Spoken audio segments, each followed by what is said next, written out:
Hello! For today's video, nandito nga pala ako sa school ni Ate Casey. Early dismissal kasi sila today. Reading of honor nila ngayon, kaya lahat ng mga parents suro support. Kaya yan na nga, tinawag na si Ate Casey. Sobrang proud ako sa batang to. Dahil ako hindi nakaranas ng mga honor sa tanang buhay ko. Sa mga anak na lang talaga ako bumawi. Charot. At pagkatapos, nag-distribute na din sila ng Certificate of Honor. Mga parents naman ang pinapasok dahil ngayon ang araw din ng release nila sa card. At ayan na nga, pagkatapos kong pirmahan ang card ni Ate Casey, umuwi na rin kami. At dumaan din ako sa land bank para kumuha ng kunting pera para may pagsasaluhan kami. Sad to say, wala pang laman ng ATM namin, kaya bigla akong nanghina dyan mga mare.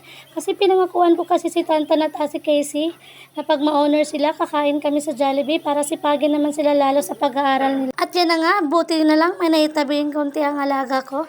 Dinala namin sa Jollibee sa bahay, charot lang. Ang fried chicken lang pala. Kaya pag uwi namin sa bahay, nakasimangot ang mukha ni Ate Casey. Kaya sinabi ko raw nakakain daw kami sa Jollibee. Pero di tuloy sinabi ko, next time na lang kasi wala pang laman ng ATM.